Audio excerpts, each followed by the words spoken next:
York's very own muscle building coaches, Anthony Bevilacqua and Pete Kacharian, proudly present to you New York Muscle Radio. What's up, guys? New York Muscle Radio, episode number 165. How to boost anabolic hormones through proper training. It's your host, Anthony Bevilacqua, alongside my co-host, Big Pete Kacharian. And if you're a new listener, you just found the best fat burning, muscle building, strength building, fitness network on the planet. And again, guys, for all of you listening, our gift to you, yep, we're in a giving mood. We're giving away a free 12-week training program. So head on over to newyorkmuscleradio.com/getjacked, JAKKED, and that program is yours free for listening. It's our thank you for you guys being loyal listeners. See that? Click on a podcast, free program. Not many people do that, big guy. Only us here at New York Muscle Radio. That's how we do it. I say it all the time, man. And speaking of getting jacked, we've been putting the calories to use this weekend, I think, and definitely we're doing our turn with the nutrition to get jacked, right, man? It was the last 2 days in a row we went out to dinner. I'm feeling pretty good, man. I'm feeling pretty topped out with my calories here. I'm feeling full. I think tomorrow I'm going to walk in and we're going to get some big PRs on the bench, I'm thinking. I don't know how you're feeling, man. Yeah, I got to squat tomorrow, too, and bench, but and do back. But yeah, so we're going to use those calories. Like Bill Graham, when we had him on, he's like, yeah, can you believe Arnold used to do legs and then chest and back? I'm like, yep, me too. Every Monday, Wednesday, Friday. Yeah. Yeah, tomorrow's a big workout day. But you know what? To be honest, man, I mean, yeah, I changed my refeeds. I have them 2 days in a row. I'm kind of experimenting with that. And what I've noticed is on the first day of having the refeed, I'm always lighter. So I weighed in on Friday like 199.4. I weighed in, Saturday morning? No. Sorry. Friday morning. Yeah. Friday morning 199.4. Yes, and then Saturday morning. No. Wait a minute. Why am I so confused? No, I weighed in today. I'm sorry. So back up. So it was Saturday morning, I was 199.4. That was the day of my refeed. Okay. Then this morning I woke up at 199. So what I've been noticing is when I do the two refeeds back to back is that the first day of the refeed, I always drop weight. The second day, I'm usually up a pound or two. It's so weird though. So I don't know if it's working. I mean, mentally, no. I definitely feel better doing it 2 days in a row because, like, right now I'm like, I kind of want to diet tomorrow, you know? Whereas when you do refeed for 1 day in a row, it's like, oh, man, I'm still kind of hungry. So I think there is a lot of benefit to doing it 2 days back to back like that. So I do like it for that. And I do it on the weekends, so it's perfect for me because on the weekends I obviously do more. I'm going to go out to eat, this and that. So if I go out to eat, it kind of doesn't screw up my progress. Yeah, I mean, if that works better for you and your schedule, I mean, what you're probably experiencing is, the first day you're kind of topping off your glycogen stores. I mean, you're not overly depleted with the amount you're eating, so you might fill them out a little bit. And then maybe by the next day you spill over a little bit, and then now you have a big break before you get to the next refeed day, so then you kind of drop it back off. So more or less, you're probably experiencing the same progress that you would if you spread them out, but it seems to work a little better for you and your schedule. And you know what? I told you this the other day. Based on the way you looked, you definitely leaned out. You definitely got a little harder. You dropped a lot of water weight since we started the dieting phase. So listen, if it's working, I always say don't fix it if it's not broken, you know? So yeah, man. But I do think it will definitely work for a lot of people too if they want to do their refeeds back to back. It definitely has. I definitely could see it being a lot better. I mean, this is what normal people do anyway. You know, I diet Monday through Friday and then eat whatever I want on the weekend. So it's kind of like that, but not really. Yeah, and the other thing is too, and a lot of people don't talk about this. Everyone always asks us like optimal, like, okay, can I do it like this or should I do it like that? And the truth is, you're gonna make the best progress following whatever protocol you could adhere to 100% or 99%. And a lot of times people say, oh, should I do it this way or this way? And then they might say, oh, if I do it Monday and Thursday, is that the best way? Yeah, maybe. And then, oh, but you know what? This weekend came up and I had to eat out twice and, I threw my macros off. So you might be better off just putting both your refeed days on Friday, Saturday, or Saturday, Sunday, like the way you do it, because you actually follow it, So you got to pick the method pick that your definitely, poison. Pick whatever works best for you and something that you could adhere to. So if you can't follow it Monday and Thursday or whatever it is, don't do it that way. Even if, on paper that's better. If you're not going to follow it, you're not going to get those results. I don't think it's better though, man, to be honest. The only thing that I do notice is definitely by Friday I'm so flat. I don't even look like I worked out, I feel like on Friday. That's the thing, because now your refeeds are spaced further apart from Yeah. your second one back to your next one the following week. So if you do it on Sunday, you're not getting another one till next Saturday, whereas opposed to, if you did it on Saturday, you could get another one on Tuesday or Wednesday. Yeah. It's funny, man. We were just out to eat right now. So now it's like, we were out to eat. It's like, all right, I'll talk to you in about 10 minutes. Yep, and here we are, man. Now here we are having another conversation again. Talking more about macros, nutrition, training, all that good stuff. It never ends, man. Really never ends. It really doesn't. It is our whole life. We were talking about it at dinner. Always, man. And I'm Talking about it before dinner. Yeah, and I'm every day is a refeed for me right now because I'm not dieting. So I'm trying to get these calories in, and I'm at the point where I even told you this earlier. We went out to eat yesterday, and I'm like, I ate so much food yesterday. I'm not even really in the mood to go crazy today, but I'm putting the calories to use, like I said, and I'm trying to keep them high right now. So, like I said before, this is at the point where the diet kind of gets to be work for me, at least with the Are you amount of eating calories after I'm this? pushing. Oh yeah, man. I mean, that was meal 4 today. I eat about five meals on average every day, but my protein, I still got to get a lot of protein in. Carbs, I got to make up. My fat, I pretty much hit for the day. I didn't even plug that meal in, but I just know based on the amount of protein I had going into that meal, I have plenty of protein left for the day. So I'll probably have another shake or so before bed, but that's about it. I mean, it's 9:30 right now for anybody who doesn't know. So I'll probably have my last meal probably about 11, and then I go to sleep usually around 12. So I'll have one more meal. For me, it's so funny. We eat opposite, but our macros are almost as similar, and it's so funny because I usually just have like 3 big meals a day, and the days I work out, I usually have 4. It's so funny. This is the way it works out for me. Yeah. Today I had a shake this morning with other food. I don't remember, cereal, banana, whatever, apple here and there. And then we got a ton of grilled chicken, like 10 ounces of cooked grilled chicken with hamburger buns. And then we went out to eat, and I topped off everything. I was done. Mm-hmm. I'm done. I never No more like calories if I'm yeah, eating. I never like having an empty stomach, honestly. I just feel so much better with food in me regularly. So for me, But see, for me, when I have the bigger meals, I feel better. When I have those little meals, so especially when dieting, if you break your meals up into 5 meals and they're like each 300 calories, I don't know about you, man, but 300 calories, whatever, even 400 calories, however big the meal is, depending on your diet, that's not gonna fill me up, at all. well, my I'd meals rather are never condense that them. small, even when I'm saying, dieting, Remember, not everyone is us listening to this, man. I Right, know you're I'm- very one-sided. No, but there's you're women that saying listen to this you're too, saying that the and their way I calories do are it. not high. You're saying that the way I do it, and Sucks. Yeah, it sucks. You No, just but don't what I'm think saying is outside if the I box. had You're to o- eat- you're old school and bro. No, if I had to Come eat on, man. 300 calories a day, I mean a meal, I would make a big adjustment for my meal frequency. But my meal frequency never really goes down because the smallest I'll probably have to eat if I were to eat an equal amount each meal, it might be 500 calories for the day, even when dieting. That's still not satisfying, though, man. I don't mind it. I mean, it depends. It depends. I mean, when you're dieting, I do agree, though. I do agree. When I'm dieting, I do like to make the meals a little bit larger, and if I have to lower the frequency, that's fine. If I have to lower it from 5 meals a day to 4 or whatever, I don't mind. But when I'm bulking, I don't like to, if I'm eating like 4,000 calories right now, I don't want to smash, 700-800 calories No, every yeah, meal that's if I tough. don't have to, That's tough. so.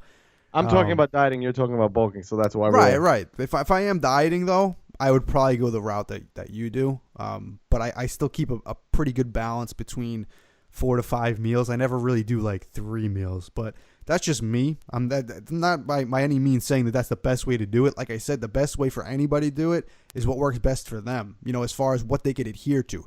Not this, my body responds to this or whatever. It's what you personally can adhere to. That's how you're going to stick to your diet, and that's how you're going to get those results. So if your eating schedule works best doing 3 meals a day, who cares if someone says it's better or worse to do 5? You know what? If you can make it work with 3, make it work with 3. Yeah, one of the things that people, we always ask our clients and anyone who comes to us for coaching, we always ask them usually like, so when are you the most hungriest, the morning, the afternoon, or the night? And then based on that, I will usually recommend, so if someone says, I'm more hungrier at night, usually we would kind of recommend something like, okay, have a smaller meal in the morning and then have more of your calories for the time that when you're hungry. This way, you're kind of eating toward what you feel. You don't want to, finish all your calories and then be starving by afternoon at night because then you're going to want to binge. You're going to want to go off. So like using the example I said, A woman dieting on, whatever, 1,500 calories a day, if you break that up into 5 meals, that's 300-calorie meals each. It's not enough. I mean, I don't know, for me anyway, but for a girl, 300 calories might not be enough to satisfy your hunger. So maybe cutting it down to 4, maybe going a little bit longer. Don't have breakfast right away. Just push that meal back. Maybe that would help you. Yeah. So remember, you got to be flexible with your meal timing and, your calories. It's one thing just to kind of get your calories from anything, but don't be afraid to be flexible with those things. Think outside the box and work with what's best for you. For me, 3-4 big meals a day is all I need. If I go more than that, it doesn't do anything more. So you always have to kind of experiment with things too. Like right now, like I said, I'm trying my refeeds 2 days in a row, and I'm noticing that I like it better. And I don't think obviously it's not going to do anything different if I separate the 2 days or do them together. But it kind of boils down to making dieting easy for you. Right. And you mentioned this too, and this is always why I had a big issue with people that push like intermittent fasting. It works, definitely. There's nothing magical about it. We've spoken about it 100 times already, but for people who don't have an appetite in the morning and they like eating at night, it could be magic for them because, okay, I have to cut calories and I already don't want to eat in the morning. So why force yourself to eat in the morning if you're going to get those calories in later anyway? Somebody who has an eating schedule like that or an appetite that kind of works like that, they're not hungry during the day, but they're hungry at night.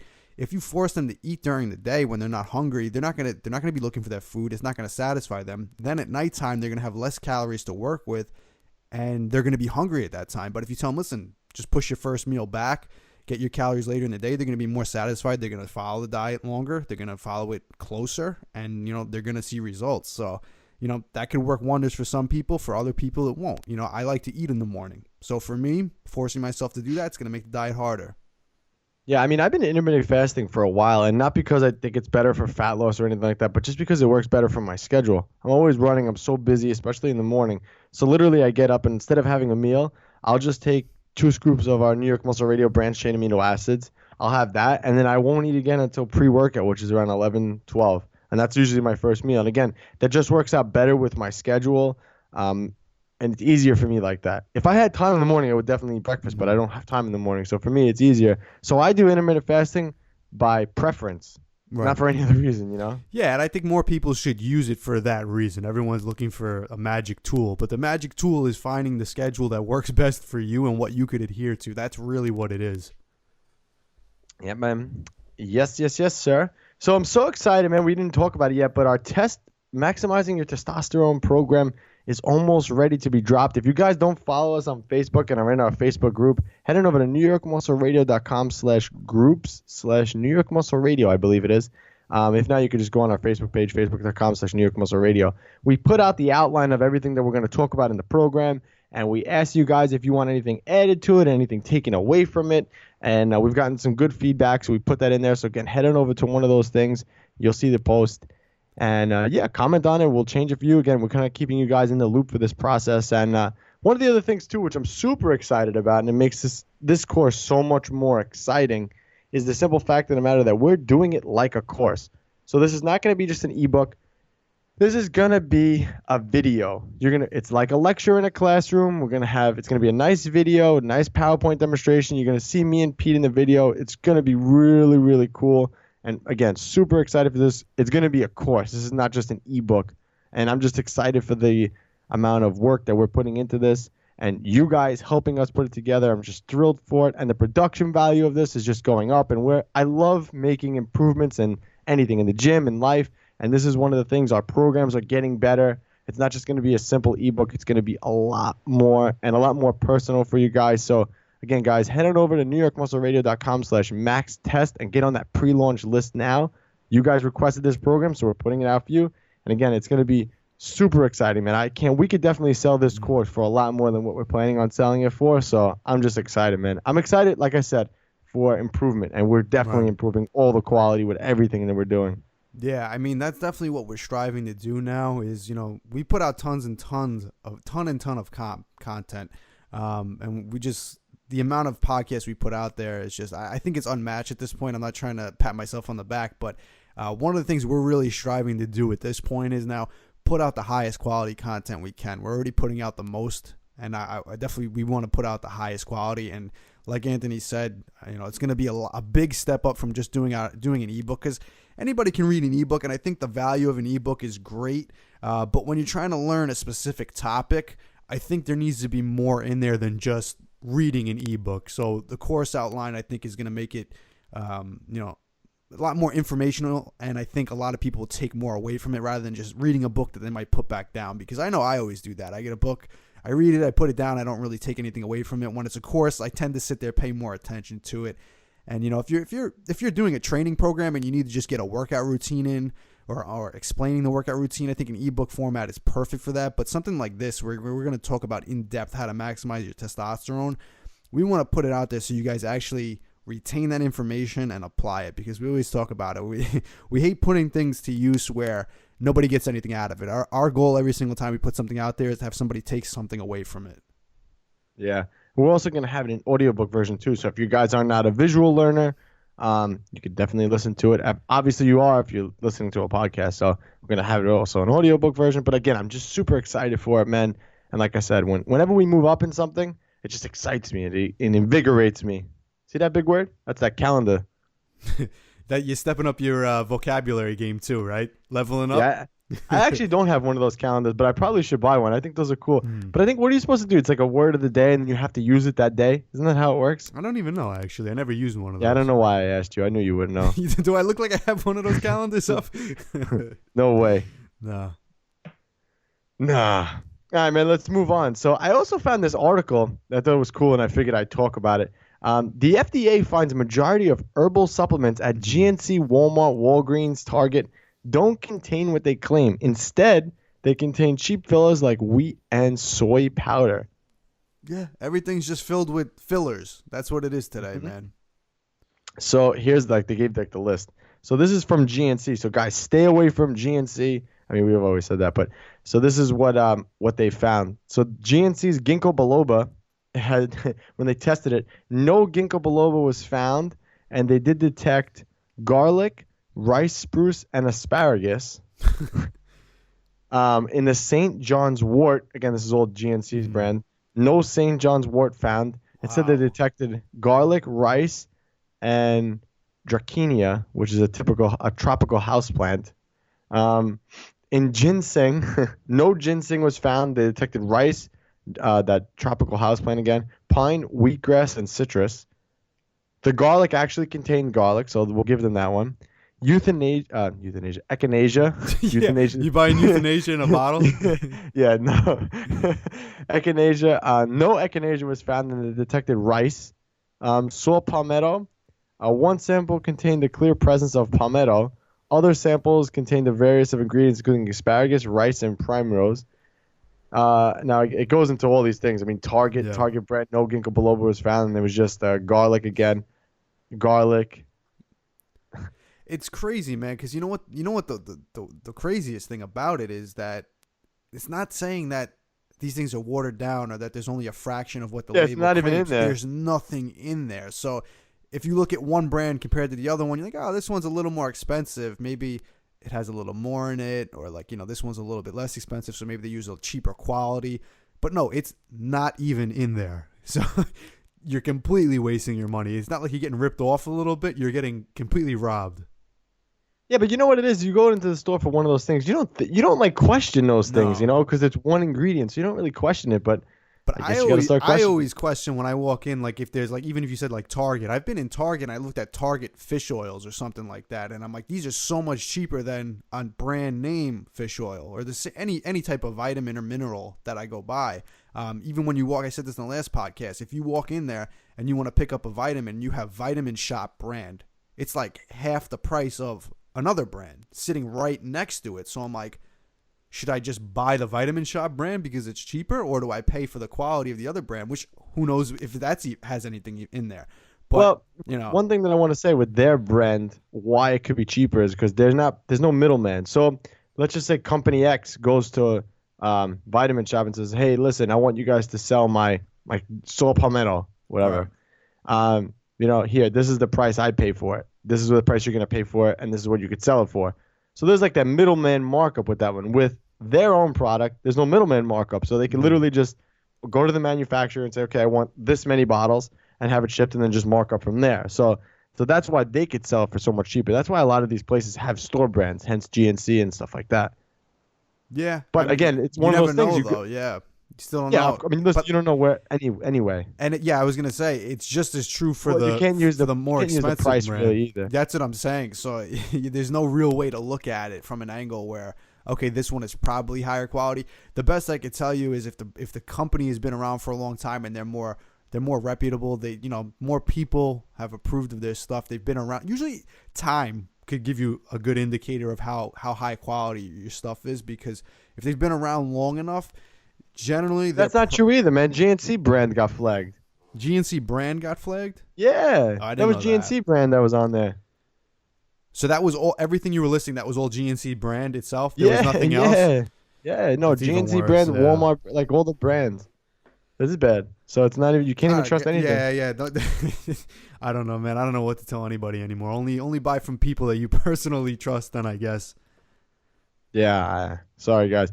But again, I mean, those are basic supplements that no one really should take anyway. They don't really do much. Right. So, but still, it just goes to show you that you can't really trust something just because it's on the label. That doesn't really mean anything. It doesn't mean it's actually in there. Yeah, it's on the label, but is it in the bottle?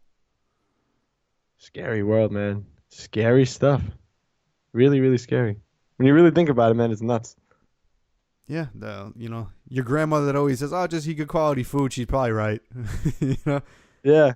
My grandmother always used to cook everything in so much. Don't worry, it's good. It's good. It's olive oil. Yeah. I made it, so it's good. Yeah. So funny, man. My grandmother used to whip up full-blown meals within like 10 minutes. It takes me 10 minutes to boil eggs. I know, it's To crazy, hard-boil eggs. man. Never a shortage of food from grandma, that's for sure. Never. And then you would go to grandma's house and she'd just whip up something from scratch, Yeah. like a random thing. Yeah, I don't know about you, man, but my grandma always had leftovers, no matter what. It's like, yeah, I have some leftover. Like, usually when people say they have leftovers, like, oh, I have some chicken I made last night. There's a few pieces left. It's like, no, your grandmother had like a full course meal Yeah, leftover. left over. Are you a leftover And then guy? some. I don't like leftovers. No, I'm not a fan of leftovers. I'm not. Oh, I cook okay, good. everything. I cook everything and I eat it immediately. That's how I do it. I only cook enough that I'm gonna eat. If I cook extra, I eat it too, and then I don't save it. Yeah. You make fun of me with the cereal if I have one serving left. I have to get rid of it. Yeah, that's different. Like cereal and stuff, I'll leave it in there. I'll leave one tablespoon of peanut butter left in the jar. I'll leave 1 cup of milk left, in the container. But if I'm cooking food, I eat it right then and there generally. Yeah, me too. All right, man, let's move on to the fitness soundbite of the day. And today we have a funny one. Well, not a funny one, like a cool one. It's basically Eddie Hall, who broke the deadlift record. He talks about the mindset needed for deadlifts. So let's give this a play. What's your mindset? The mindset for doing a max weight like this is basically you can't have one. You just got to fucking zone out, look at the bar, nothing else matters, Nothing in the world, you can't think about anything but picking that weight up. You've got to completely go tunnel vision. You can see nothing but that weight. And then it just goes up, It's just, you block everything out, you can do anything. So just from my perspective here, so you're there and you completely don't see the crowd, you don't see the judges. I'll use the crowd to get hyped up. Obviously they'll be chanting my name, I'll get all hyped up, and then it's just bam. I'll use that adrenaline just to focus on the bar. Do you do any training for that? That's awesome, man. He's such a good guy. That documentary they had on him on Netflix, I forget what it's called. Is it just called Eddie Hall? I think it's called Strong, Eddie Hall Strong or something like that. Yeah, but it was Yeah. really good. I was surprised at how good it was, and I like him after that, man. I think that that documentary was really good for strongman too. Oh yeah. And it was just really good. I like him a lot, and I think that was pretty good advice. To just kind of zone out and focus on you and the weight and lift up. I think that's what you have to do with any lift, really. Not necessarily deadlifts, but Yeah, it's crazy because the truth is, for anybody that lifts heavy, they'll understand it. The key is not to think about anything when you're going for that heavy lift. And, people always say, oh, I'll think about something that gets me mad or angry or hyped up. But the fact is, you're definitely your strongest, and you could channel your strength the most when your mind is completely just empty. The only thing you're thinking about is lifting. There's no distraction other than lifting. And I think even if you have the slightest thought of anything else other than lifting, whether it's good or bad, or even if it motivates you, it's going to distract you from the actual lifting. So the best thing you can do, like you said, is just focus on the bar and just lifting the bar. it's easier said than done because we always have a million thoughts running through our mind throughout the day. If you can focus on just eliminating them just for that 1 minute when you're going to pull that bar, you'll focus much more. Yeah, it's definitely a tough thing to do, to kind of zone out like that and not think. Yeah. It's so hard. But I feel like I could do that better at a meet than I can at my house, like training at home, whatever. Just I'll tell you training in why. general. I know exactly why Yeah, too. Tell me why you psychopath. The reason why is you don't have the luxury of thinking about anything else at the meet. You're sitting there, Yeah, and it's true. that weight has to move, and that you're going to run out of time. You don't even have the time to sit there and worry about anything else. They say bar is loaded, and if you don't lift that weight, you're gonna lose the attempt. So you don't have the luxury to sit there and let any of those thoughts enter your mind. So you're basically put right on the spot. So you're forced into just pulling that weight. Yeah, it's true. See, man, you're so good with like mental things, huh? Look Yeah. at you, little Tony Robbins, little T. I'm gonna start calling you Little T. little T, little TR. But it's true. That's true. At a meet, and for those of you who haven't competed before in powerlifting, it's definitely I definitely recommend it to everybody. And you don't have to be super strong to compete in a meet. You could literally go to a meet and squat the bar and just get a huge adrenaline rush just from that.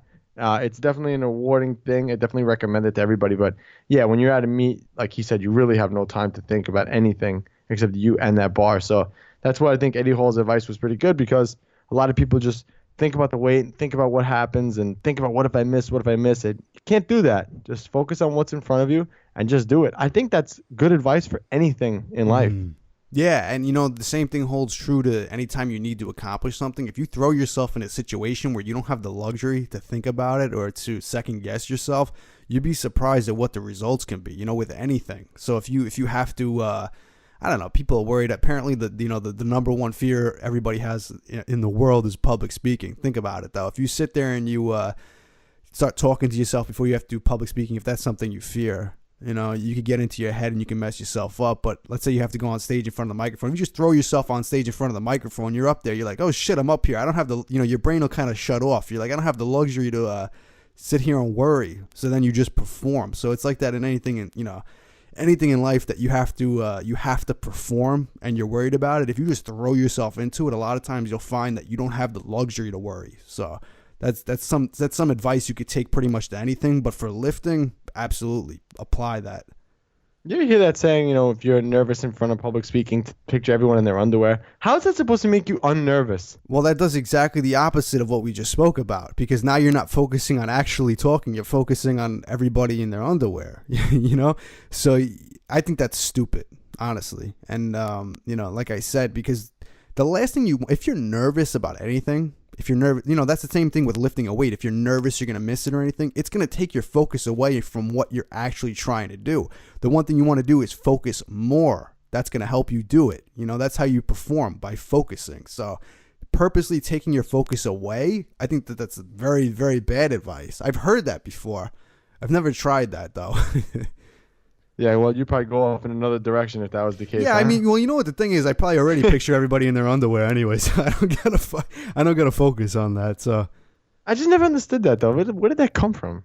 I mean, it's probably supposed to be there so that people it lightens the situation for somebody who's worried. But anybody who has fear of anything knows that it's not as simple as just picture them with their underwear on or whatever. It doesn't work like that.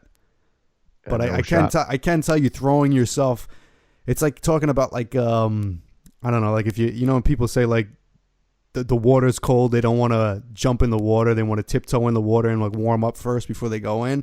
But everyone says, oh, you know what, if you just jump in the cold pool of the ocean, your body will just adapt right away, which is true. It's kind of the same thing, Yeah. If that makes sense, just throw yourself in the water, get under that bar and just lift it. All right, let's move on to the listener question of the day. Guys, if you have a question you'd like us to answer, you could submit it on our website, newyorkmuscleradio.com/listener question. This is a long question, so you ready? Yep, let's do it. Pay attention, man. It's a long one. All right, we're focusing. Hey, guys. All right, you sure? You got your thinking cap on? I'm focusing, man. No underwear thoughts. Focus. Yeah, don't picture me in my underwear, man. No, it's going to distract me. Let's focus. All right.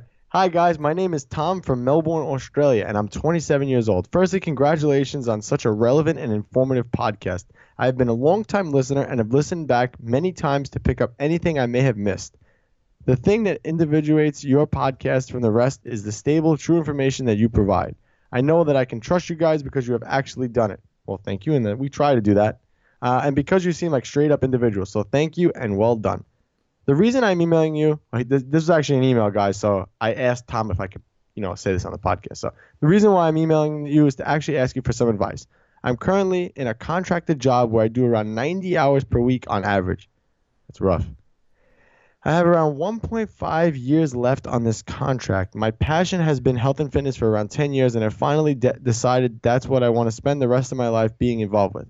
I do not have any experience in the industry, but I have tried and tested a lot of things on myself and feel like I have a pretty good knowledge on nutrition and working out, which a lot of help from New York Muscle Radio.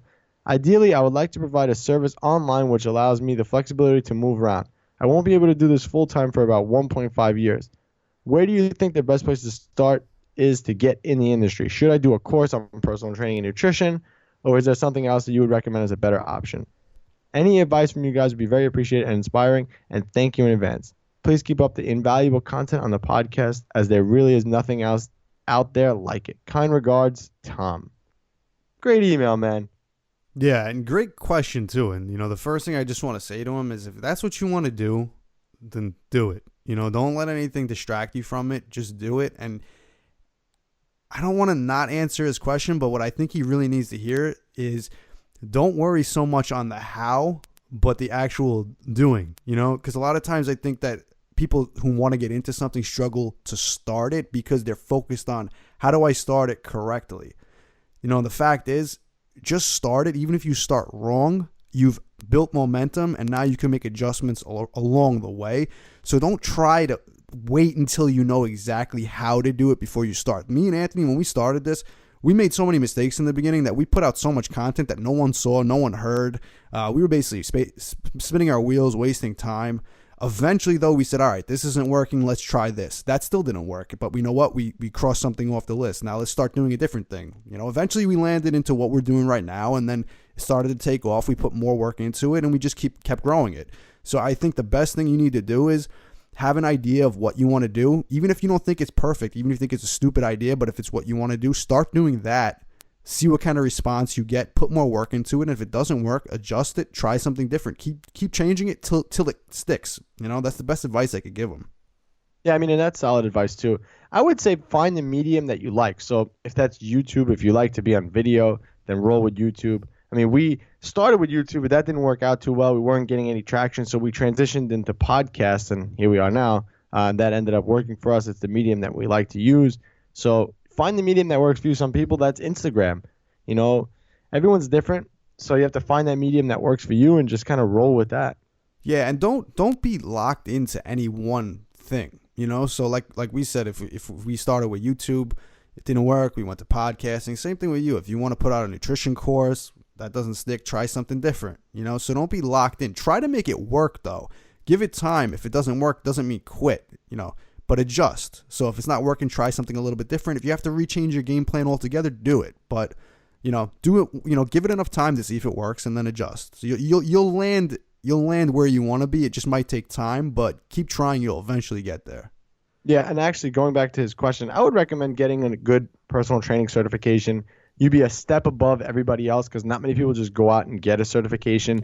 I know a training certification is not it's not like a license or anything, but it is just a step above other people. People claim they're online trainers and this and that, and they have nothing but experience. And there's nothing wrong with that. Some of them don't have experience either. Yeah, but at least if you get a certification, you're a step above everyone else, and you are a little more credentialed, have more credentials than someone else by doing that. So I would roll with something like that.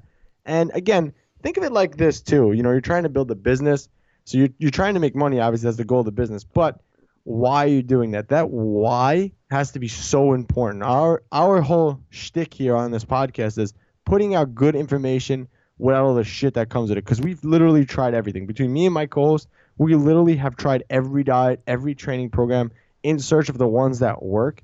So we know through trial and error and through on the ground trenches what works and what doesn't. So that's when we say we cut out the fluff. We cut out all that BS that people talk about, the stupid training myths that don't work. That's our thing here. That's what we're passionate about. We're passionate about putting out the information that actually works. And that passion is what draws people to you. So I would say pick like something you're really passionate about in fitness and just strive to be the best at that, because that's what's going to really set you apart from everybody else. Because there's 1,000, you type in personal trainer on Google, there's thousands of personal trainers. So how do you differentiate yourself? That's how you do it. You pick the one area that you're most confident in and most profound in, and just roll with it and try to provide that area with so much content that you're the best at it. Yeah, man. I think anybody listening to this right now that was thinking about starting putting some content out to grow their business, they're probably going to hop on it right now after that speech, I think. If I was listening and I got that advice, guys, I would jump on it right now. You jump on what, man? You're perverted. I would jump on anything right now, but if I was thinking about starting a business, I would jump on it right now. Well, you didn't deflect that question, man. You're learning. Hey, man, if I keep getting called out enough, I'm just not gonna have enough energy. I was just gonna say you're running out of energy now. What's the matter? You tired? It requires some energy for me to deflect questions, and sometimes I just don't feel like doing it. What's the matter, man? You're a little tired right now. Come on, you're not hyped I'm up from good, dinner. man. You're not full of energy. That's the problem. I think I'm still recovering from dinner.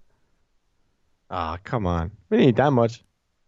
Nah, it was more like a 48-hour dinner. Yeah, I know. Between yesterday, we had sushi too. So all you can eat sushi, which we didn't really eat a lot. That was kind of a waste. Yeah, we didn't make use of the all you can eat. We definitely didn't.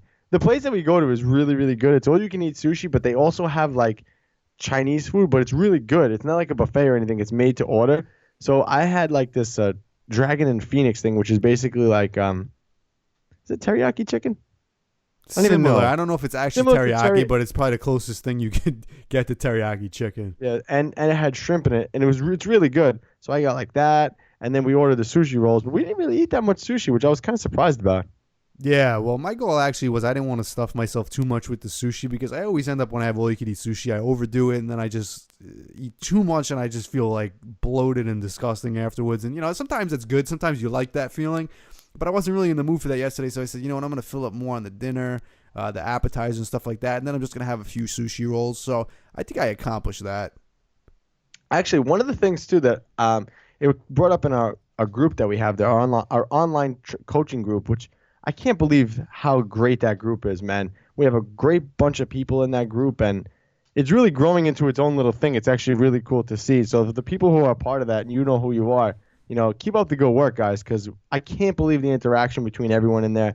It's just great and beyond what we believed it would be. So thank you guys so much. But one of the questions that came up in there actually was, people going over their diet and, I went over carbs a little bit here. I went over carbs a little bit there. I had a little bit more than I should have. One of the things, too, especially when you're going out to eat and it's the weekend, try to plan what you're going to eat before. So what I do is I take my MyFitnessPal. I woke up in the morning this morning, and I knew I was going out with Pete tonight. And I said, you know what? I know we're going there to this place. Let me put in what I'm going to eat. So I went in my MyFitnessPal. I took the last meal of the day. I literally looked at the menu, figured out what I was going to eat. I plugged everything into MyFitnessPal, and then I just went about my day as if I already ate that meal in MyFitnessPal. And then I just plugged in everything there. But it allowed me to save enough calories that I was able to eat whatever I wanted when I went there. And then I had to tweak things as I went. If I was, if I had a little bit more or something, I just had to adjust. But I left myself a little bit of calories to do that. But again, even if you didn't want to do that, just write what you're going to have, and that's it. Go there and have it. Yeah. It's an easy way to be on track. I think that's a trend I'm seeing lately, that when people are having trouble is that they're not planning ahead for when they go out to eat. And that's the easiest thing you could do, because you could look up the nutrition information before you even go. If you're going that night, generally people go out to dinner, they know at least a few hours in advance before they go. And if you already know like that, then plan it ahead, and then adjust the rest of your day accordingly. Don't do it the other way around. Don't adjust the last meal, because then you'll leave yourself where, you have to find something on the menu that fits that meal and, to level off your calories for the day. And a lot of times it's not feasible when eating out. It's much easier to do that when you're at home controlling things. So I would put the meal in first and then adjust the rest of your day accordingly. Yeah. Simple advice, but it actually works. Yo, man, I'm so excited. I'm less than 50 followers away from 10,000 followers on Instagram, man. That's been my goal for like 2 years, to get to 10,000. I'm finally almost there. You're going to throw like a 10,000 follower appreciation? party. Oh God, and not to call any of these people out, but there's people who literally went from like 10,000 people to 200 overnight, and they post up like this big thing, like, "Oh, I just got to 200,000 followers. Thank you so much." Blah blah blah blah blah blah blah. And then you look at the followers, and they're all fake. Yeah, this industry's full of fake people. So what do you expect? Of course, their Instagram accounts are gonna have fake people on there. Yeah, so guys, head on over to at AB Fitness and give me a follow at Jacked Fitness, JKKED Fitness. That's Big Pete's, and just say hello to us over there. We appreciate the follow, and we do follow you guys back usually. We got some people that follow us I think we follow a lot of the listeners. I think so. Anyway, it's hard to tell who's a listener and who's not. Yeah, because plenty of random people just end up following us. But anybody that tags us in something that says, just so I know that you're a listener. A lot of people tag us listening to our podcast or say that, great podcast by Pete and Anthony, or I'm applying the stuff I got from listening to the podcast. I always follow those people because I follow anybody that's a loyal listener. That's for sure. I like to see your progress too, because we have some people that tag us, and I'm like, wow, they show like a before and after, just listening to the podcast and applying what we talk about, and I'm like, wow, that's great. Those are crazy. You're so right. Those are people crazy. We've never interacted with before, just listening in on our conversations and applying what we say, and the progress is already there. It's great to see. Do you want to get the results you've always dreamed of? Do you want coaches that genuinely care, are professional, and get back to you in a timely manner? Do you want to be stronger, healthier, and look better naked? Then let me tell you, New York Muscle Radio is definitely your answer. Since working with them, I can hardly believe the results. They coached me through a post-contest reverse diet and all the way through to an off-season strength program. These two fitness geniuses have pushed me outside of my comfort zone, and in the process, I have been able to make big jumps on all of my major lifts. In 14 weeks, I added 100 pounds to my powerlifting total and smashed my first meet. Since working with them, I've added 55 pounds to my squat, 50 pounds to my deadlift, and 20 pounds to my bench press. And in 12 weeks, I dropped over 10 pounds of body fat and added over 20 pounds to all my lifts. I have never had as amazing of glutes as I have training with them. So I can say, no matter what your goals are, you're guaranteed to be stronger, healthier, and let's face it, better looking if Pete and Anthony are your coaches. So if you are tuning in to listen and learn from the huge array of knowledge these two have, or if you want to hire them as your coaches, you will not be disappointed. New York Muscle Radio is the best in the business. You heard it from our New York Muscle Radio clients. Do you want to join our team and reach your fitness goals? Visit NewYorkMuscleRadio.com for all our coaching programs. But I'll tell you what, when I'm done, my biceps are humongous. Humongous. Like that, bang! My name is Anthony Bevilacqua, and I'm the host of New York Muscle Radio podcast. My arms have been a weak point for years. When I started training, my arms measured 11 inches. Even after many years of hardcore training, nothing would get them to grow. With the help of my co-host, Big Pete, we set out on a mission to gain 1 solid inch to my arms in 12 weeks. In the greatest experiment of all. 12 weeks later, this program finally helped me get 18-inch arms.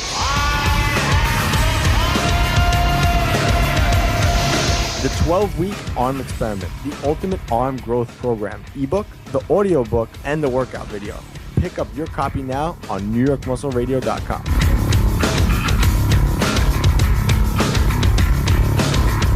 Hey, great coffee. Doesn't it taste good as Fresh Perk? Better. Better than those girls make at the office? Honey, their coffee can't hold a candle to yours. Coffeine, the world's only instant coffee that's fortified with muscle-building protein. Visit BuyProteinCoffee.com now.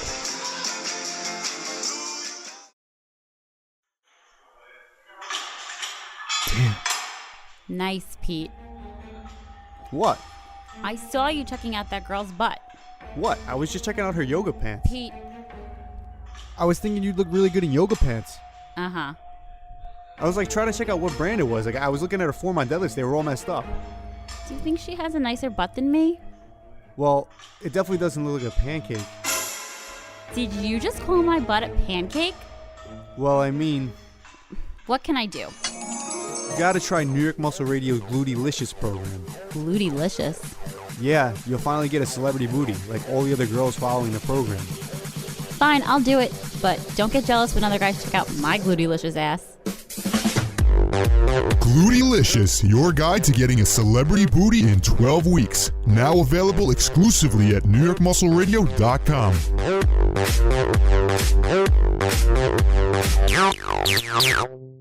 What's up, New York Muscle Radio listeners? It's your co-host, Big Pete Kacharian, and I'm glad you're all listening. Put down that tilapia and asparagus. Learn how to get bigger, stronger, and leaner eating what you want. Pick up a copy of Cracking the Flexible Dieting Code exclusively at NewYorkMuscleRadio.com. But for now, let's get to the show. All right, let's move on to today's topic, man. I didn't really talk about it too much, but today's topic is how to boost anabolic hormones through proper training. So again, this is our testosterone series here, and we're talking about how to boost these hormones through training. Again, proper training anyway. A lot of people think they work out and they have no idea what they're doing. So I guess we'll define all these things today and show you how to boost all these hormones that you need through training correctly and what that even means, really. Yeah, and I think it comes, we're going to get into this, but I think it comes down more to what not to do rather than what to do, because you hear so many myths about, oh, you can't do this or you should do this that are just totally incorrect. So a lot of it's more, I think, just getting rid of those myths and telling you guys, the truth. Yeah, so let's start with, again, what does actually raise testosterone and increase muscle growth. So resistance training has been anonymously named the chief influencer in increasing testosterone and muscle growth. Cardio has not. So cardio has actually been shown to decrease testosterone. So if you're an endurance athlete, if you're someone that enjoys long runs on the beach, it's not going to be productive for testosterone and muscle building and, honestly, and fat burning too, man. Yeah, I mean, those people are usually skinny fat, usually. Yeah, it's not. I mean, if you're looking at if you want one activity that's actually going to be the most beneficial to burning fat, it's still going to be weight training.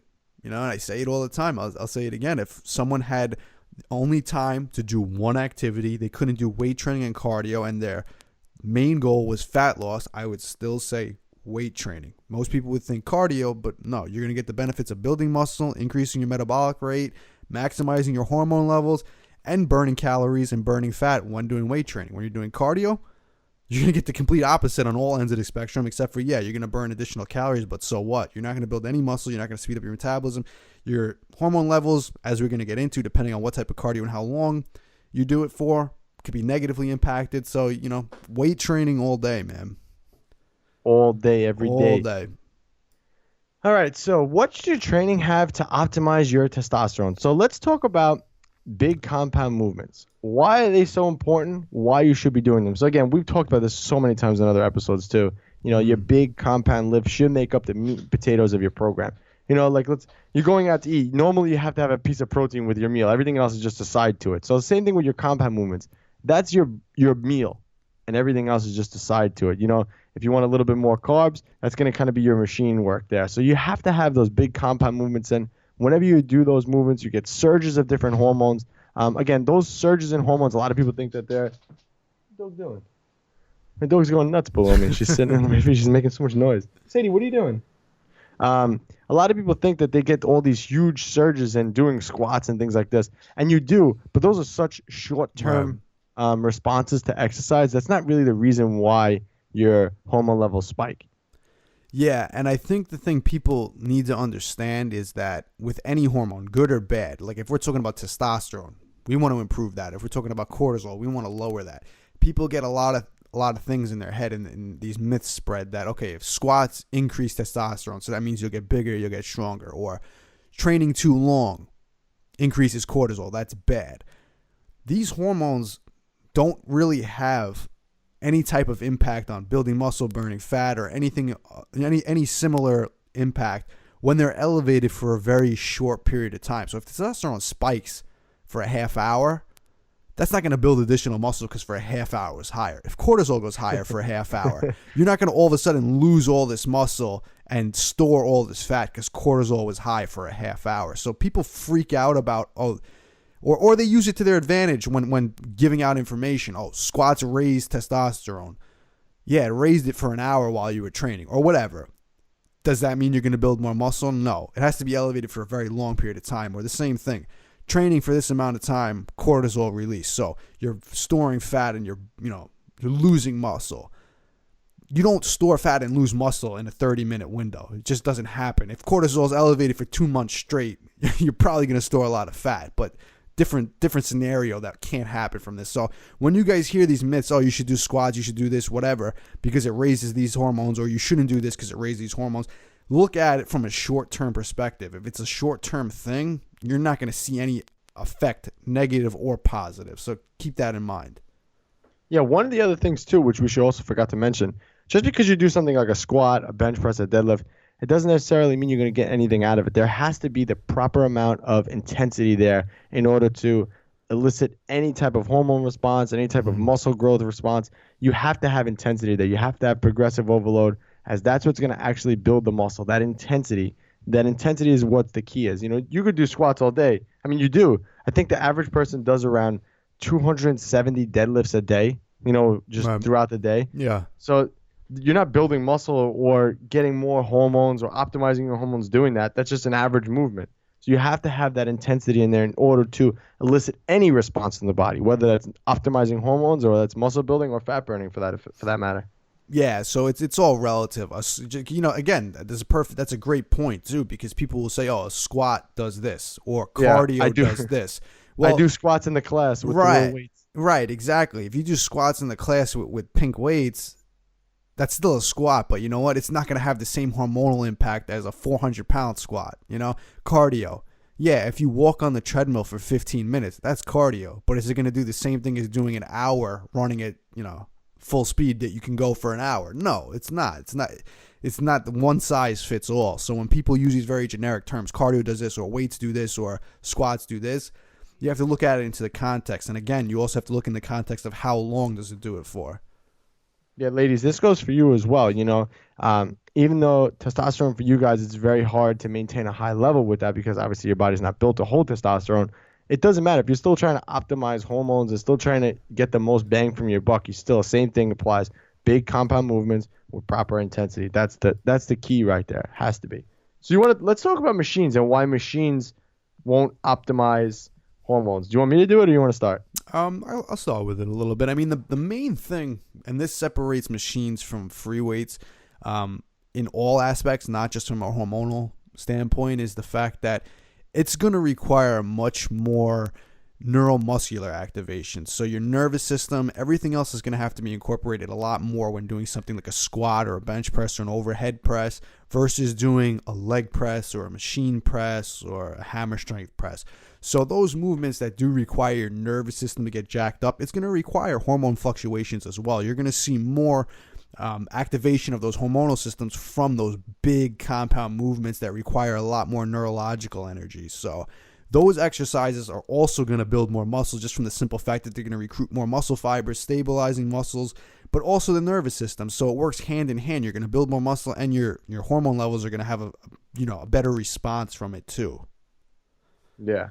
So one of the reasons why big compound movements are better also is because you're working against gravity. When you use a machine, you're not pushing up against gravity. Gravity is going to be the ultimate resistor with free weights, and that's going to allow you to utilize more muscles, and hence where you're getting a better hormonal response doing that. With machines, you're isolating certain areas, and you're not getting that same response from the body.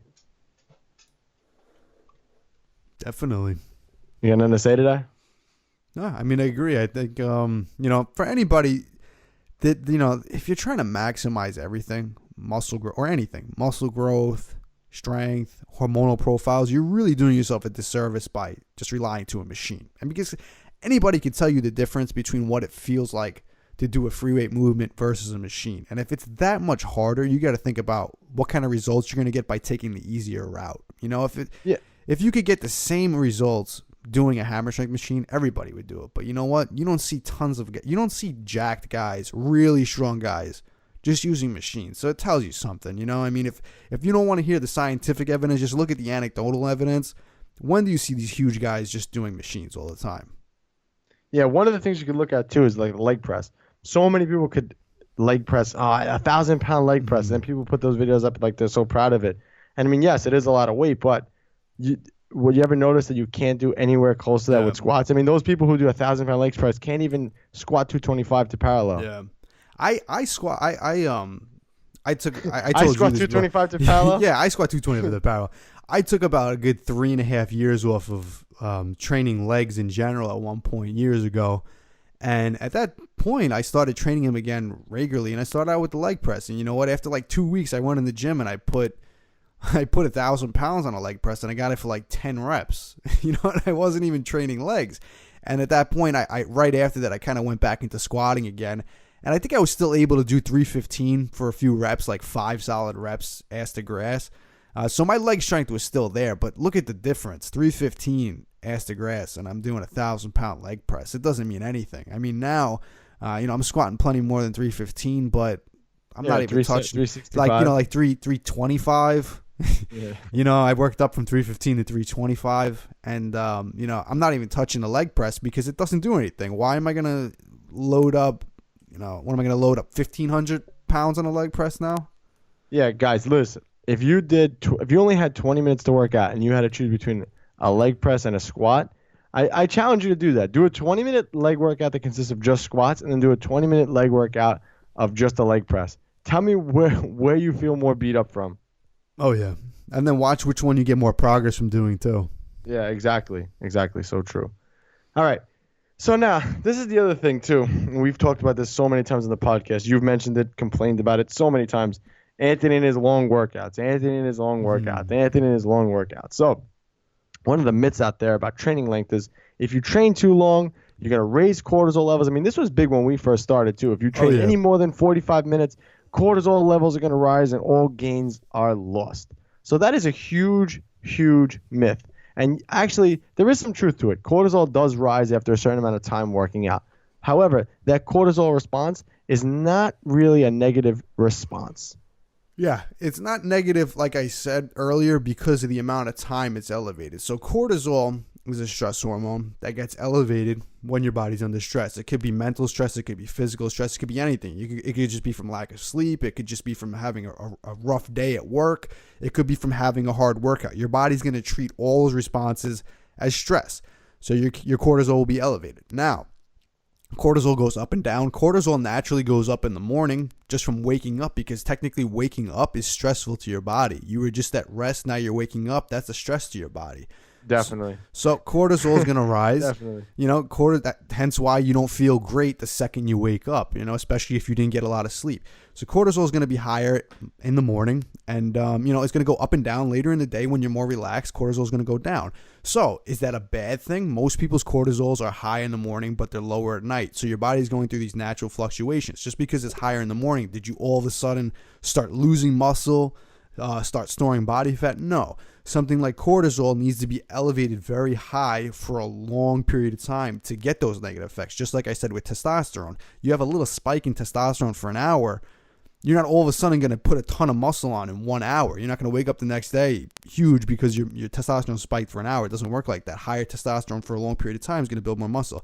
These processes take time. Storing fat takes time. Building muscle takes time. Losing muscle takes time. You don't just see somebody lose muscle overnight. It takes time.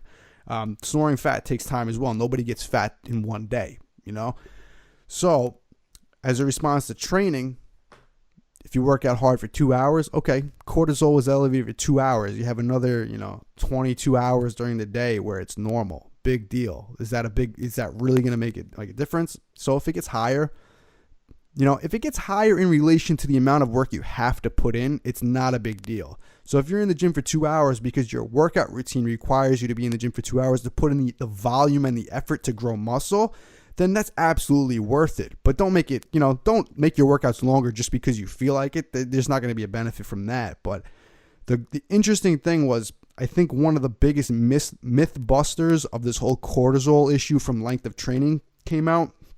And they did some type of research or study, and they actually found a correlation between the amount of progress people were making and the amount of muscle they were gaining with their cortisol levels. And they actually found that people with higher cortisol levels were making better progress, but it wasn't because their cortisol levels were higher. Their cortisol levels just happened to be higher because they were training longer and they were training harder. So they were getting that effect of impacting their cortisol levels temporarily. So it just goes to show you that even with those temporary spikes in cortisol, they were still making progress. It wasn't negating that because their cortisol was spiked. It's a necessary evil. So the fact of the matter is, if you have that impact in cortisol, it's so short-lived that you're not going to see the negative impact that people like to say. It's like saying, alcohol kills you. Yeah, if you overdose and you die, but if you have one drink of alcohol, it doesn't kill you. It's like saying, okay, if you have one drink of alcohol, you're going to die. Same thing. If your cortisol goes up for an hour, you're going to lose all your gains. No, it doesn't work like that. So again, we should have probably mentioned that cortisol is a bad hormone, and it's considered a bad hormone because it's anti-anabolic. Basically breaks down muscle. It's catabolic. So that's why most people say that. But again, look at it like this. So now I'll take what my co-host said and I'll put it in regular terms here. So basically, looking at me, for example. So I trained for so long, right? One, my volume is a lot higher than it was previously. So that implies that I'm gaining muscle because I'm doing more volume over time. Hence, where my body's building muscle. So with that said, I'm also training at a higher intensity. Again, if I want to optimize those hormones, you have to train with big compound movements with proper intensity. So proper intensity requires rest. If every week in my training I'm trying to add 10 pounds to the bar, it's going to take me, I'm not going to be able to do that in under a minute rest. It's just not going to happen. Maybe in the beginning of a training block when the weights are lighter, yes. But as you start to get more and more into your program, as you start to get more and more beat up, you're definitely going to need to take more time. So I guess the question is, if I was squatting, let's just say 300 pounds for 8 reps, whatever, 3 sets of 8 reps, a couple months ago, and now I'm doing 400 pounds, 3 sets of 8 reps, I've improved. But if I rested longer in between the sets of 400, 300, it's because my volume has improved. So I need that time to recover in between sets in order to accomplish that. If I'm just trying to work against the clock, I'll never be able to get 400 pounds for 8 reps or whatever it is because I'm working against the clock. That's counterproductive. Right. It's a necessary evil, like I said. The people that are making the most progress have to put in that amount of work to get those results. So as a natural, I guess you could call it a side effect, more or less, cortisol is going to go high, and you have to just deal with it. And it's not a big deal. It's not going to negatively impact you. Yeah, definitely not. So don't worry about that. Don't worry about training 45 minutes to a half hour. I mean, if that's it, again, back up a little bit. If that's all you have time for, then that's something totally different. If that's all you have time for, then I would recommend keeping your volume lower and just focusing on 1 or 2 max all-out sets and then getting everything else done after that at that point. But again, that's totally different. If you're thinking about it from optimizing hormones and trying to build as much muscle as possible, throw that out the window, definitely. Yeah. All right, let's talk about proper workout nutrition, man, because that I believe is key. I mean, we talked about nutrition in the last one, but around the workout time, I think is definitely very important. I mean, you had a unique perspective on this, so I'll let you take it. Yeah, definitely. And a lot of times people will always, so you get people that throw out, okay, if you work out too long, hormone levels are going to rise. They'll also say you're going to go catabolic because you're not in a fed state. Well, there's a lot of things that play into that, and nutrition's a big thing. So let's just say you time your meals, your pre-workout, your intra-workout, and your post-workout nutrition, ideally where you kind of negate all the effects of going quote-unquote catabolic from a workout. Okay, that's great. But if you can't, you have to look at it again on a short-term basis. Out of a 24-hour period of the day, are you going catabolic all day? No. If for an hour while you're training, you're running low on glucose, you're running low on protein, whatever, it's a short-lived thing. Is it going to impact the entire day? Because people don't seem to pay attention to a 24-hour period. They've always focused on little chunks of time that aren't going to affect the entire day. Your body's always burning fat, storing fat, or maintaining throughout the 24-hour period of the day. So there's times during the day where your body's quote-unquote going catabolic, even if you're in a bulking phase. Different times of the day, you're either burning fat or you're storing fat. It's just the way it goes. So when it comes to training and hormone levels too, feeding yourself is definitely, properly is definitely going to impact, your hormone profile. So the best thing you can do is have a meal before, intra-workout carbs, intra-workout amino acids if you want to do that too. Post-workout meal immediately after. But as long as you're balancing that out throughout the entire day, the impact is going to be so minimal. Again, it's going to be minimal because you have to look at how your body treats the whole 24-hour period of the day. That's how you have to look at it. I mean, you can make it extremely complicated, you can make it extremely simple, and the fact is, it is extremely simple. It's a 24-hour period day. You have to look at what's going to net the most amount. So if you have to sacrifice a little bit because you need to train more in the gym to get that same result, then do it. That's how it's going to work. Yeah, I don't think I really have anything to add to that, man. Let's talk about cardio types. On to cardio. So cardio, again, like we mentioned earlier, high intensity interval training, I believe, is superior to regular cardio because, one, I just can't physically do cardio for that long. I feel like I'm around on the wheel, hamster on the wheel. I can't get off it. I can't stand that. I'd rather do high intensity cardio, get it over with much faster, and get a more bang for your buck doing that.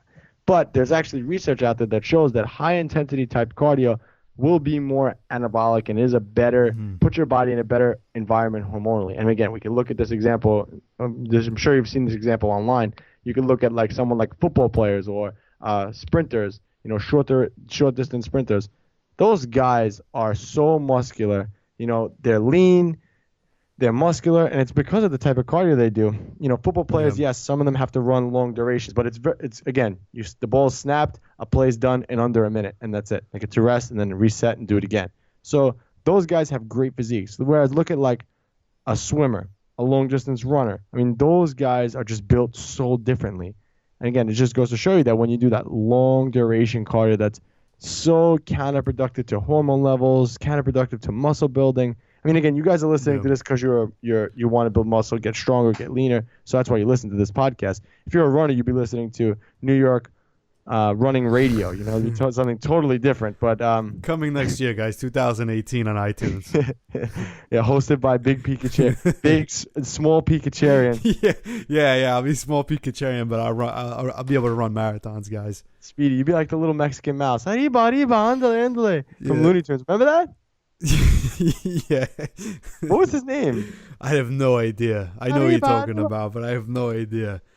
But yeah, I mean, basically, the reason too that it works that way is, I mean, like you said, you could just look at them. You could look at a long distance runner, you could look at a sprinter, and you could say, okay, something's going on here. Why is a sprinter bigger? Why is he leaner? Why is the long distance runner have more body fat and have less muscle?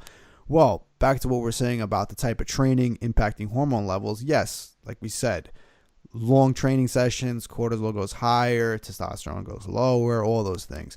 But in the short term, does it have an effect? No. But if you take long distance runners, they run for hours a day. You see people at the gym. Sometimes people just have an addiction to doing cardio. People do hours and hours of cardio. I know people that do 2 hours of cardio a day, 3 hours of cardio a day. You're doing hours and hours of cardio a day like that over years, months, just constantly. That's your routine. That's what you do on a regular basis. Now you're elevating these hormones for long periods of time. It's going to have more of an effect on your body and a negative impact. Plus, nutrition generally isn't on point to balance with that because long distance runners aren't necessarily trying to build muscle. They're not necessarily trying to burn fat. They're just trying to run. So you couple those two together. Now you're looking at something that you're doing on a regular basis that's affecting your 24 hours of the day. Like I said, if you're doing weight training 2 hours out of the day, is it really going to make a difference? No. But if you're doing cardio 2-3 hours a day, plus nutrition's bad on top of it, and you're doing this many, many days a week, sometimes people do, cardio twice a day, 2 times a day, 3 times a day. It's a lifestyle for them. That's how it adds up. That's how you get those negative impacts. And again, you're not doing anything to counterbalance that. Like I said, with weight training, you're counterbalancing that by building muscle and by feeding that muscle. So you got the nutrition to kind of, balance any type of cortisol issues you have. You're building more muscle. That's going to help raise the testosterone. When you're just doing cardio all the time, and, you'll see this even with people that do try to build muscle. When they do excess cardio constantly, you'll see them lose muscle. You'll see them store body fat. They just don't Way to jump ahead, big guy. I guess we'll talk about that now, huh? What are we going into next? Overdoing cardio. All right, isn't that kind of what we're talking about already? No, we were talking about cardio types, but yeah, I guess you could roll with that. So again, one of the things too is overdoing cardio, and that's one of the things common. So many people, again, this just falls into the myth of just overall weight loss and just trying to get in better shape. Oh, I messed up my diet today. I'm just going to do more cardio tomorrow to make up for it, and that really doesn't work like that at all. Yeah, because it's the long distance cardio that your body's constantly adapting to. You know, like we said, HIIT is always going to be more beneficial for maintaining muscle, even building muscle, than low intensity cardio. And, you know, the main thing is that you really can't overdo HIIT. There's like a ceiling because your body just physically can't do more of it if you're doing HIIT correctly. If you could do more HIIT than you're already doing, you're probably not doing it correctly. Because you should, after you do even 5 intervals of HIIT, you should not want to do anymore. 15 is pretty much the max you could do if you're doing it correctly. Trust me on this. I don't care how hardcore you are. If you could do 20 intervals of HIIT, you're probably not doing them right, honestly. You know, and as far as cardio, even if you did an hour of cardio and you had to do another hour or even 2 hours, you probably could. If you're doing low intensity cardio, you probably could. So you could really overdo it easily. And when people overdo it, that's the thing that happens. It's overdoing it over that long period of time that's going to lead to those negative results. And again, it takes a long time. If you overdo cardio for a week, are you all of a sudden going to wreck your metabolism, store body fat, and lose muscle? No, not in a week. But if you do it for 2 years straight, your physique is going to look different in 2 years than it does now. Exactly. Stay away from cardio, guys. It's like the girl in school who's been around. Stay away from that. Yeah. You never know what kind of germs you're going to get. No comment, huh? Nah, I'm not going to go there tonight. All right, let's move on to overtraining and overreaching. Again, these things are very common. You know, you've heard the term thrown around before, overtraining. And we've pretty much debunked that and say basically with weight training, you can't overtrain. There's something called overreaching. Where you're pretty much your body's beat up and you need that time to recover. And during that recovery time is when you super compensate and you end up being stronger. So interesting fact here, though. I did blood work on testosterone mid-training cycle. So I was probably about, let's say like 8 weeks into a 12-week block. So I was pretty much at that point of like being beat up. I was just transitioning into the last block where it gets super heavy. So really, really demanding on my body. My testosterone actually came back higher versus when I took my testosterone test again on a 2-week break. So sometimes overreaching is so important. It's so important for training, but also for hormones too, because you kind of get that there's such a demand for your body during that time that those hormones have to spike up. And it makes sense too, because during the 2 weeks that I was off, my body didn't need as much testosterone because it wasn't doing much. There was no requirement for it. So don't be afraid of overtraining and overreaching. Again, these things are all normal. And like I said, during that time, you might see a little fluctuation there in hormone levels. But again, if you're trying to optimize it, you have to go through overreaching in the long term. Again, this is something that we're trying to preach to you guys for the long term. Raising your testosterone is not something that's going to happen in 4 weeks. It's going to take, 3, 6, a year, month worth of time, It's not going to happen in 12 weeks. Yeah, like we keep saying, it's a process, and going back to the example you just gave, and I think that's a really good point about testosterone too. And I don't know if we have your blood work to compare it to the cortisol ratio, but we can go based off of what theory. I think we do. We should probably look. Yeah, what theory would say, but I guarantee you, if you look at it, his cortisol, if it did change, his cortisol would have also been lower during that period where his testosterone was lower because he was resting. He wasn't training as hard. Possibly his cortisol was raised a little bit during his heavy, intense training cycle. But again, you have to look at it, like I said, if it does have that trend where it goes up during that overreaching phase, it's going to lower back down, and then that's when he's going to compensate. So again, it's going to balance out. It's not in a chronic state of elevation, and it's that chronic state of being elevated severely high that you're going to see those negative effects. I've gotten my blood work done many times where cortisol came back high. I never really have a trouble with storing excess body fat or anything like that because it always does balance it out. It goes up, down, it goes up, down.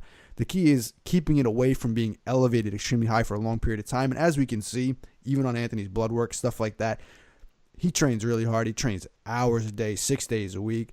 It never gets to a point where it's chronically elevated. So that fear of, okay, if you go over 45 minutes or if you train harder for an hour or whatever it is, that it's going to be severely elevated to the point where you're going to get these negative effects. I don't know of any training program that could actually produce those. I haven't seen it yet. I've never seen somebody weight train so hard that they became fat and lost muscle. When you just think about it like that, how ridiculous does that sound? That's what these programs lead you to believe, but I've never seen it. Yeah, what happened, man? Oh, man, I don't know. I was squatting heavy and I just got fat. Like, can you imagine if I just came over to you one day and I was like, man, and you're like, Pete, what happened? I'm like, dude, I've been training so hard that I got fat.